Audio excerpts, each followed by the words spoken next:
প্রিয় চাকরি প্রত্যাশী বন্ধুরা, আসসালামু আলাইকুম। আশা করি আল্লাহর রহমতে আপনারা সকলে ভালো আছেন। তো ইতিমধ্যে আপনারা দেখতে পারছেন স্বাস্থ্য ও পরিবার কল্যাণ মন্ত্রণালয় অর্থাৎ স্বাস্থ্য শিক্ষা পরিবার কল্যাণ মন্ত্রণালয়ে নতুন নিয়োগ বিজ্ঞপ্তি প্রকাশিত হয়েছে 6 এপ্রিল 2025 খ্রিস্টাব্দ তারিখে। তো এই নিয়োগ বিজ্ঞপ্তি সংক্রান্ত এ টু জেড বিষয়ে আজকের এই ভিডিওটিতে তুলে ধরা হবে। তাই ভিডিওটি অত্যন্ত গুরুত্বপূর্ণ, অর্থাৎ যারা স্বাস্থ্য পরিবার কল্যাণ মন্ত্রণালয়ে চাকরি করতে চান তাদের জন্য এই ভিডিওটি অত্যন্ত গুরুত্বপূর্ণ। সাধারণত বিভিন্ন ধরনের ক্যাটাগরির পোস্ট রয়েছে। তো প্রত্যেকটা পোস্টের আবেদনের ক্ষেত্রে শিক্ষাগত যোগ্যতা, বেতন স্কেল, আবেদনের শুরুর তারিখ, শেষ তারিখ, আবেদন ফি কত টাকা, আবেদন কিভাবে করতে হবে, এ টু জেড বিষয়ে আজকের এই ভিডিওটিতে তুলে ধরা হবে। তাই ভিডিওটি সম্পূর্ণ দেখতে থাকুন। আর আপনি যদি অল জব নিউজ বাংলাদেশ এই চ্যানেলে প্রথমবার এই ভিডিওটি দেখে থাকেন তাহলে আমাদের এই চ্যানেলটিকে সাবস্ক্রাইব করে রাখবেন, notification bell button all press করে রাখবেন, এই ভিডিওটিতে একটি লাইক করে দেবেন। আর যারা ইতিমধ্যে আমাদের এই চ্যানেলটিকে সাবস্ক্রাইব করে পাশে রয়েছেন তাদেরকে অসংখ্য ধন্যবাদ।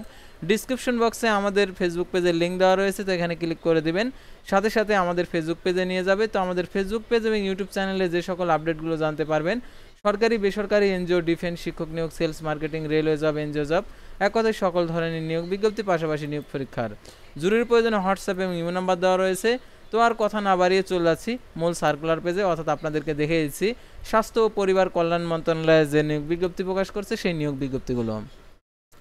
তো দেখতে পাচ্ছেন, গণপ্রজাতন্ত্রী বাংলাদেশ সরকার স্বাস্থ্য ও পরিবার কল্যাণ মন্ত্রণালয়, স্বাস্থ্য শিক্ষা পরিবার কল্যাণ বিভাগ, প্রশাসন 1, বাংলাদেশ সচিবালয়, ঢাকা, 6 এপ্রিল 2025 খ্রিস্টাব্দ তারিখে প্রকাশিত স্বাস্থ্য শিক্ষা পরিবার কল্যাণ বিভাগের রাজস্ব খাতভুক্ত শূন্য পদে সরাসরি নিয়োগ লক্ষ্যে পদের পাশে বর্ণিত বাংলাদেশি প্রকৃত নাগরিকদের নিকট হতে mewfd.teltok.com ভিডিও ওয়েবসাইটে দরখাস্তের আহ্বান করা যাচ্ছে।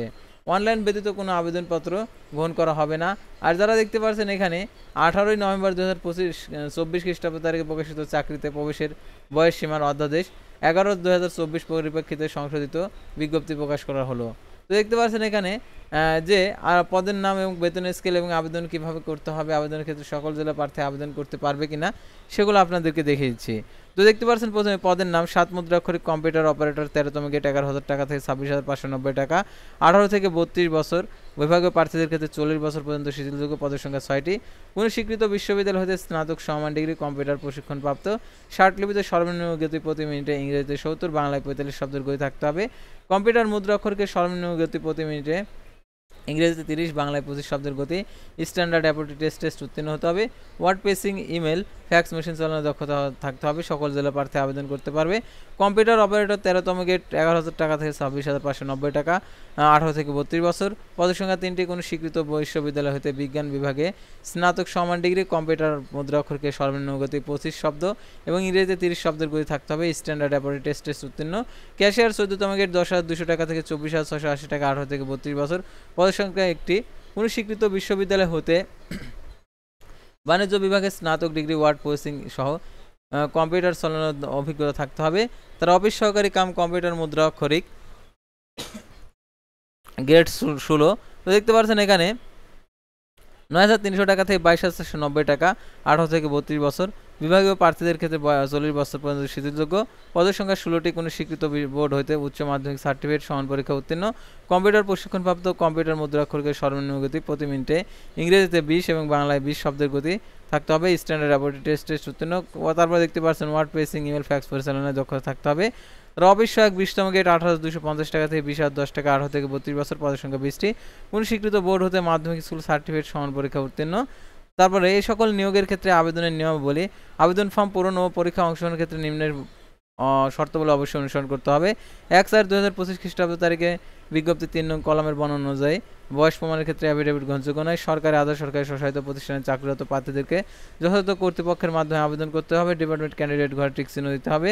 আর লিখিত এবং মৌখিক পরীক্ষার জন্য কোনো প্রকার টিএডিএ প্রদান করা হবে না, অর্থাৎ এই নিয়োগে লিখিত এবং মৌখিক পরীক্ষা হবে, এর জন্য টিএডিএ প্রদান করবে না। আর কর্তৃপক্ষ বিজ্ঞপ্তির পদের সংখ্যা হ্রাস বৃদ্ধির অধিকার ও বাতিল করার অধিকার সংরক্ষণ করেন। তো দেখতে পাচ্ছেন 1/4/5 নং ক্রমিক নং পদে বাংলাদেশ সচিবালয় ক্যাডার বহির্ভূত গ্যাজেট কর্মকর্তা, নন ক্যাডার কর্মচারী, বিধিমালা 2014-2020 ক্রমিক 2 পদের পূরণের সরকারি কম্পিউটার পার্সোনাল নিয়োগ বিধিমালা 2019 ও 3 নং কলামের 0 পদের মন্ত্রণালয় বিভাগের হিসাব নিকাশ কোষাগারের 18 অনুসরণ করা হবে। আর অনলাইন আবেদনপত্র জমাদানের শুরু তারিখ দেখতে পাচ্ছেন 10/4/2025 সকাল 10টা, অনলাইন আবেদনপত্র জমাদানের শেষ তারিখ 30/4/2025 বিকেল 5টা। উক্ত সীমার মধ্যে ইউজার আইডি প্রাপ্ত প্রার্থীগণ অনলাইনে আবেদনপত্র সাবমিট করা হলে 72 ঘন্টার মধ্যে এসএমএস এর মাধ্যমে পরীক্ষার ফি জমা দিতে পারবেন। আর অনলাইনে আবেদনপত্রে 300x300 পিক্সেল ছবি এবং 300x80 পিক্সেল স্বাক্ষর আপলোড করতে হবে। ছবির সাইজ 100 কেবি, স্বাক্ষর সাইজ 60 কেবি হতে হবে। আর অনলাইন আবেদনপত্রে কত টাকা প্রদান করতে হবে সেটা আপনাদেরকে দেখিয়ে দিচ্ছি। 1 থেকে 4 নং পদের জন্য 112 টাকা, 5 নং পদের জন্য 56 টাকা অর্থাৎ জমা দিতে হবে, অর্থাৎ 72 ঘন্টার মধ্যে। আর এখানে কিভাবে টাকা জমা দেবেন দেখতে পাচ্ছেন তো এসএমএস পদ্ধতি।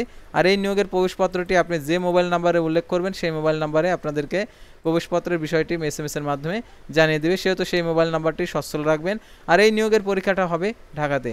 তো আশা করি আপনারা এই নিয়োগ বিজ্ঞপ্তি সংক্রান্ত A to Z বিষয়ে জানতে এবং বুঝতে পারছেন। তো পরবর্তী ভিডিওতে আবারও কোনো নতুন জব সার্কুলার নিয়ে আপনাদের সামনে হাজির হব। সে পর্যন্ত সবাই ভালো থাকবেন, সুস্থ থাকবেন। আর অবশ্যই আমাদের ফেসবুক পেজটি লাইক দিয়ে ফলো করে ইউটিউব চ্যানেলটি সাবস্ক্রাইব করে পাশে থাকবেন।